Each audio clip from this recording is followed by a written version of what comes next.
I would like to welcome our next speaker to the stage, and particularly because she has had an epic journey getting here.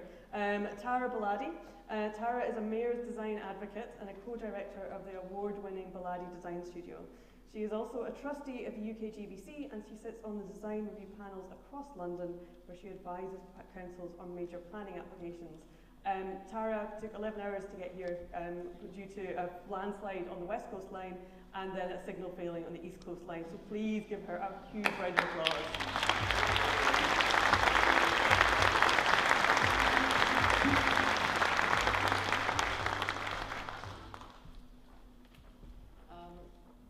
Thank you so much. Hopefully you can hear me. Just on your last point, I wanted to just, big shout out to the best team for helping me get here. Really appreciate it. I am going to speak quickly because I'm loaded up on coffee because I haven't had a terrible amount of sleep. And I wanted to thank you also for your very first video, because I haven't seen a video in a while that is as hopeful of our current situation. And I think that's important, to keep hope alive and to keep us ambitious in how we develop within our industry. So my talk today is on being regenerative, and I'll talk through a couple of examples within our practice. I think the key theme in being regenerative and what I'll speak about is thinking about how we can continue to go beyond the red line. So the red line of a project, but really the red line of our thinking, how we break barriers, and hopefully some examples of what that looks like. Thank you for the introduction. I'm Tara Gbolade from Gbolade Design Studio. A little bit of our practice. We are based in London, working across the country and globally as well, with a real focus on both public and private sector, working in both the public and private sectors, but with a real focus on sustainable and regenerative thinking, and that involves environmental as well as socio-economic thinking, and so that will come through as I speak today. I think it's important to mention that because this is who we are. Our practice is a small practice, and it's a diverse practice. We have people from all over the world, and I think that's important because it brings in cultural intelligence, cultural diversity, and we challenge each other, and we hope that as a result, architecturally and policy-wise, we're able to challenge the status quo as well. We all know this. We're in a climate emergency, in an ecological or biodiversity emergency, and there is no planet B, and we recognize our role in the built environment. One thing, however, that's not spoken enough about in our built environment sector is our rise in loneliness, isolation, individuality, and of course, as we have seen over the last few months and years, extreme behaviors in the UK, which I think is more and more shocking. This is what we'd read about, or a lot of the incidents in the news is what we'd read about from other parts of the world, but not here, not as much. And I think it's important that we recognize our roles, not just as, I'm an architect by training, but not just as architects, urban designers, policy writers, place changers, planet changers, but recognizing our role in not just the built environment, but how we can make the world literally a better place. For us, within practice, that looks at moving beyond sustainability and moving towards what regenerative design and development might look like. I think that the Architects Declare definition of that is quite useful here. So in our thinking, being a good ancestor, thinking 7 generations on, evolving with nature, and insisting that we make a just space for people, and those being the guiding forces as we make our decisions in our daily lives. A great way of expressing this is from Regenerative's Bill Reed, who speaks about the old relationship of sustainability, of thinking about our project and our red line, and how materials can be brought to our project, and how perhaps we can also remove, say, materials from our site to the places around us, so a more transactional relationship, really focusing on ourselves. And to more of a regenerative relationship where we're thinking about how the sites around us might co-benefit, how the people around our own site might co-benefit, recognizing our projects in context of a much wider ecosystem and how we make decisions that relate to that. For us in practice, this looks at a framework of people, place, and planet, and really thinking deeply of how could we make happier people? What does that look like? What does that mean? How can we create thriving places? And what does it look like to develop a regenerative planet? I'll now run through 3 quick examples of what that looks like within practice. Give me a second, please. Okay.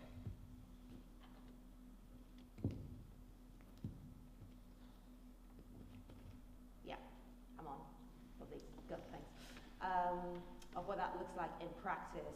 So within the practice, we work on a lot of design codes with different local authorities and development corporations. A recent example I'll give is recently working with the Ebbsfleet Development Corporation, so looking at Ebbsfleet Garden City. And specifically, our practice was brought in to look at their sustainability assessment guide. So Ebbsfleet had set the vision internally and externally, actually, just looking at what they meant by sustainability. However, they wanted someone to come in and put a little bit more meat on the bones, if you like. What does that mean technically? And what would that mean for new developments coming into their garden city? So setting the bar, setting the standards before developments came in, specifically around housing, commercial spaces, industrial spaces as well. So we looked at their main headings, which revolved around carbon and energy, waste and materials, health and well-being, I think is an important one that's set in policy and is brought into our daily thinking. Natural environment and inclusive growth. We looked at different sectors. In the residential sector, for us, that translated to exploring what standards we might have for carbon and energy, water, waste and materials, the natural environment. And what it resulted in is a policy document that's used as a design code, but used as a supplementary planning guide internally, as well as for developments, to look at what standards they were setting. Within the Garden City, they defined that even though there were policy compliance standards related around, say, energy, embodied carbon, operational energy, that was policy, but it wasn't good enough for the garden city. And we looked at, therefore, setting standards on net zero and improving net zero, and giving developers a flexibility in how that was delivered. And I say this because in previous work, where we'd worked previously with the Harlow and Gilston Garden Town, there was this pushback on with developers highlighting we can't possibly achieve all of these standards. However, we started to think, how can there be a role for flexibility to play here, where developers could actually show that they were going beyond what was stated, perhaps in some areas that might be waste, that might be energy, and then meeting other standards in places they felt deficient, with the goal always of moving beyond. The next project I'll look at is a master plan project where we looked at going beyond the red line. It's Graham Park, and I'll expand upon that. I strongly believe in our role, and this is stealing from Richard Sennett here, that our role as architects, as designers, is to change the world in whatever way we can. And he asks the question here in this book, Building and Dwelling, should urbanism represent society as it is or seek to change it? I'm on the camp of seek to change it, with the view that complexity enriches experience. Critically, we're hopefully all aware that safety in the public realm continues to be a challenge, and in some of the sites, or this particular site I'll highlight how, but particularly for women, girls, and gender diverse people. And so therefore this view of seeking to change it, I believe, is a real calling. In addition to that, Leslie Locust speaks about what the definition of a just city might look like. And I love this piece from her where she highlights that unfortunately we have inherited a city, and many cities, that are unequal by design. And a just city, therefore, is one that expands what our shared meaning of place might be, where we're able to express common values. So Graham Park is a site in North London, and this project was a JV between Barnet Council and Notting Hill Genesis. We were working with a larger architectural practice where we're looking at pointer here, but some pieces of architecture on the right-hand side. We'll zoom into it in a moment. On the right-hand side, just opposite St. Mary's Church, St. Margaret's Church. This was the site when we came to it, which had some really beautiful existing trees, and really our role was about the building. That was what we were employed for, to demolish some existing buildings on the left-hand side, which rightly needed to, because they'd been they're in incredibly poor situation, and rebuild new. However, I wouldn't bother reading that, I'll speak through it. Upon visiting site, we recognized how we could push the red line boundary. The red line boundary for us weren't the buildings anymore, it was the building and the space around the buildings, and I'll expand on why that became the case, to the existing trees in the middle that were already there, and then we observed this pedestrian path that people used. So development sketches looked at, on the far left-hand side, you can see that actually the master plan had a block of homes with car parking in front and a road in front of that as well. So we looked to break that up as we move through the right-hand side. We looked to break that up to ensure that we had natural surveillance over what would eventually become a woodland walk, but also bookending each end of the site. The reason for that was because we recognized that 63.6% of the people who use those spaces and in that area identify as female, and recognizing that women still make the majority of the most checkered journeys. So whether that be dropping kids off at school and coming home from work late, or or stopping by the shops to get home. And men, particularly in this area, jumped in a car and headed off to work somewhere else. So we wanted to prioritize this pedestrian movement and ensure that safe space was fully available for women and children at all times. The second part for this was thinking about this idea of exploring shared and common values, is that 2/3 of people didn't speak English as a first language. So we really wanted to explore how we could bring people together, but create incidental meeting, create serendipity. And this space, the woodland walk in front of our homes, became as important. Just because we're architects, the homes that we eventually did design were designed to RIBA 2030 Climate Challenge goals, but for us the real scheme was beyond the red line. And then critically, the opportunity to foster social connections. This resulted in thinking about the space, the homes as dwelling spaces that extended out to the woodland walk. So the woodland walk became an extension of actually these homes. And the facades here are faceted to maximize natural surveillance on that shared space in front. And these are some pictures of the final piece. And I am very quickly going to speak through my last project. Okay. I'm very quickly going to speak through my last project, which is Hermitage Rooms. This is a scheme that we're super proud of within the practice. It won the AJ Housing Award and the 10 million and the BD Net Zero Architecture of the Year Awards last year as well. It's a small scheme on a gap site, which we believe is scalable across many parts of London and the UK. Because we have so many gap sites that we can fully take advantage of, but we can aim for ambitious development as well. Going back to this point, we believe designers are facilitators in a larger public conversation, and therefore our role really looks at creatively navigating multiple overlapping systems: economic, social, ecological, and political. This project was one that we started working with in the height of COVID. So we're very aware of indoor air quality because we're spending more time indoors. And also thinking about how the life of work might change. Therefore, a lot of us are hybrid working today that has carried on post-COVID. And we were really inspired as well by this concept of being activists within our jobs. So every time we look at a line, every time we look to draw a line, how are we making the world a better place? How are we making projects better? And how are we challenging the status quo? This led us to challenge our clients in this scheme, which wasn't supposed to be net zero or designed to that scale, but it was just a probably more normal project to build the regulations. And we started to have deep conversations of what we were doing. And luckily, they bought that. They fully came on board with being challenged in that way. So very quickly, the site is on the corner of a very busy residential road, Hermitage, Beulah Hill and Hermitage Road, and it's on the corner there. It's a thin, narrow site which has a steep drop of about 2 meters from the front to the rear. That's what the site was like when we first came across it, and the scheme involves 8 homes on the site, 8 new builds, some terraces, a pair of semi-Ds, and a detached house.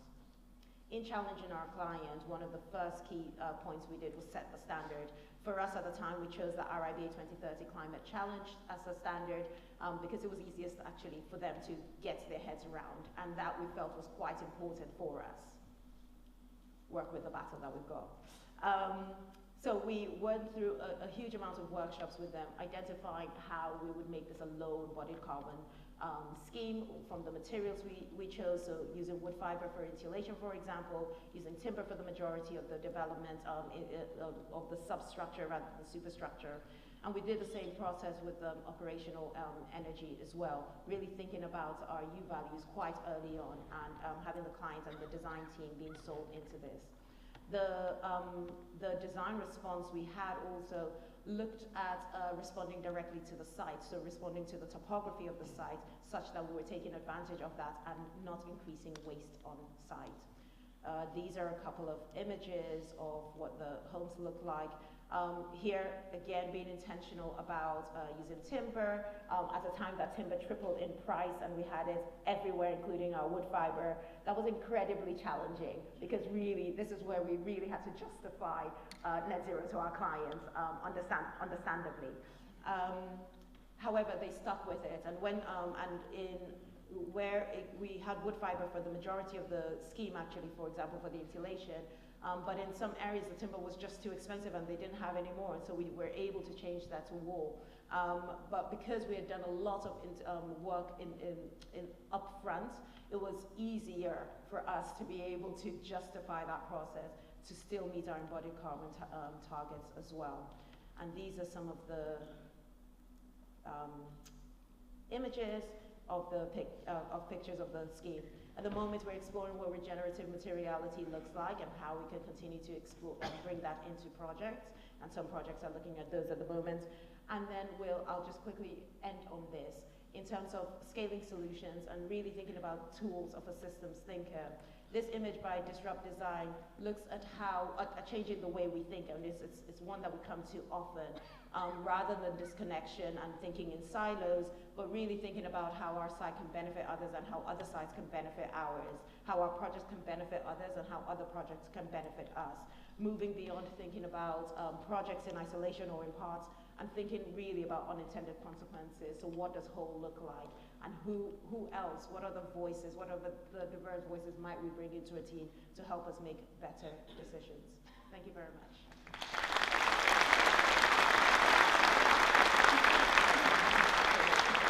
Thank you, Tara. Get a seat. We're now going to do some questions, so same as before. Get the Menti, yep, got the Menti up, and we'll get some questions coming in. Tara, that was fabulous. Absolutely loved it. I just wrote down so many comments that you said that I enjoyed, one of which in particular was making happier people. I think it's just such a simple thing, but like really important to remember. We'll get some of the questions coming in, but to kick things off, you mentioned challenging clients. And it was clear from your presentations there and a lot of the different things, you had a lot of data underpinning. If we are going to scale solutions, changing client mindsets is going to be so important. What advice would you give to people who are looking to do that? I think you hit the nail on the head there, actually. It's a lot of what we do. We always bring the data, and we're very data-led when we are looking at sites. We do so in a way that actually it becomes the natural choice, and any client would really need to think hard to we'll need to think really hard to not move in the direction that we feel we've made a compelling case again. So whether it's understanding who people are who live in an area, how they move through space, it would be unethical for any client to choose a different way. So actually, being data-driven is the crux to how we make our design decisions. Yeah.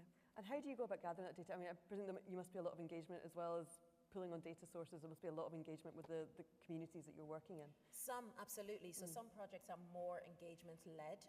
Others are less so, so we use the data available, whether that's ONS, whether that's on-the-ground local authority ward data is always where we start. Who lives where? Projects where a client might come to us and suggest we want housing on a site. Well, what type of housing? They might have their standard house types, but we recognize that actually the majority of the people, we're working on a site at the moment, the majority of the people there are older, and actually bungalows would suit rather than more traditional two stories. We're always led by that data, and they eventually actually quite quickly, you know, that eventually, to be honest, move in that direction as well. So we gather data from a range of sources. Obviously, we speaking about AI earlier on, and we're one of those practices that are exploring how we start using AI to pull in some of that data as well. Excellent. Right, we'll see some of the Menti questions coming in. Top question, anonymous one. When challenged by cost, what do you find the strongest argument to defend climate design? Such a good question. Who is that? I don't know. Someone was very shy, but well done. Very good question. When challenged by cost. So certainly with the Hermitage Muse scheme, I'll use that as an example. Certainly with the Hermitage Muse scheme, we responded by projecting what the homes might sell for. And luckily for us, at the time, the UK Green Building Council had recently released a report, I can't remember the title now, had recently released a report on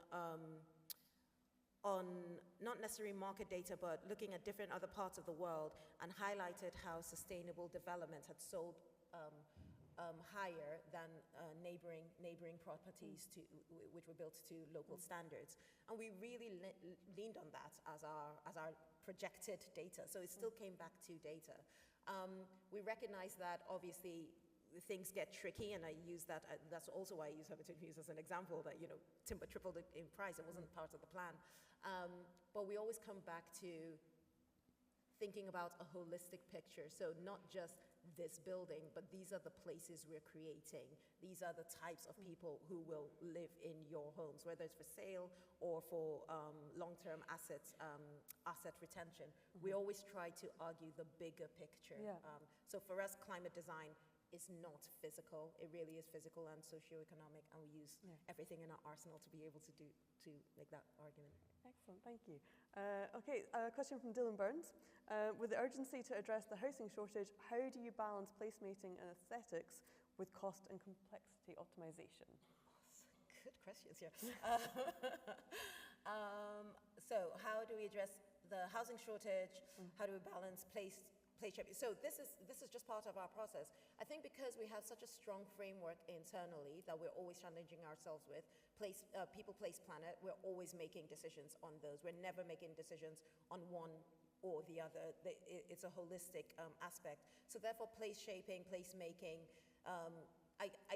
aesthetics, I think, is aesthetics. We don't really focus on aesthetics because for us, it's contextually driven, but place shaping is a key criteria. So really thinking about how people will use space, thinking about physical and mental health and well-being, and we bring that as an argument all the time. With how do we challenge that, or how do we balance that with the cost, think of us as cost, and complexity optimization. Again, it's using the framework we have internally. And I just showed an overview of that, but within People, Place, and Planet, internally we have many data sets and many data points that help us make that decision as well. Yeah.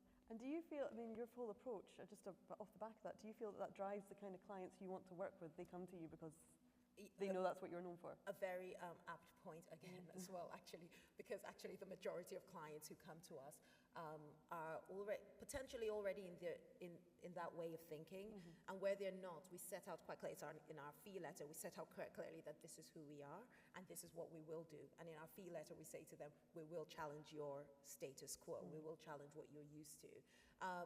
And they seem to be up for the challenge, which I think is hopeful, because I think that, you know, in the industry it's quite difficult to find that, but they do come to us for that reason as well. So they know that they're coming on a journey. Okay, excellent. So next one from Scott O'Hara. If we want to move from transactional development models to truly regenerative reciprocal systems, What kinds of financial structures or investment models make that possible? You're asking very hard questions. Yeah, very. This is above my pay grade. But I think it's an important point. This is a difficult one. It is. I won't be able to expand upon it in a huge amount of detail. Besides, maybe highlighting that I'm going to use Hermitage Muse again as an example. That scheme was financed by a sustainability-led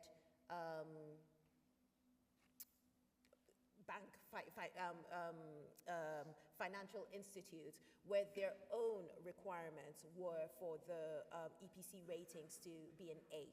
So I think that there are options out there. We've had sustainability-backed loans in the industry for many years now, but I think it's maybe how we get access to that, how many more developers go after that, and I think this is where policy starts to come into play as well in terms of driving our decision making in that direction. But there are financiers who will support that, obviously, and I think we can continue to use that.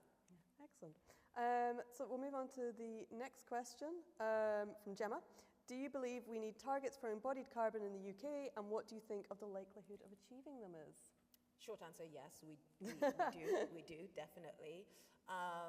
The likelihood of achieving this, I mean, I'm personally an eternal optimist, so naturally, I think we will eventually move in that direction, but I do think that it's our role and our responsibility, again, coming back to this point of challenging our briefs, challenging our clients, irrespective of whether policy is there or not. It's our personal responsibility to challenge the status quo, because we can't always wait for policy.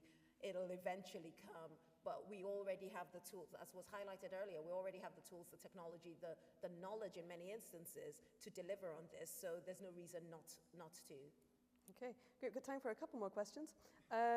What is the biggest obstacle to get the client on board with low embodied carbon materials, which usually cost more than traditional materials? An anonymous question there. Yeah, the biggest obstacle is the point that was made earlier in terms of cost. With low embodied, it's cost for us. It's always been cost, which is why we always come back to this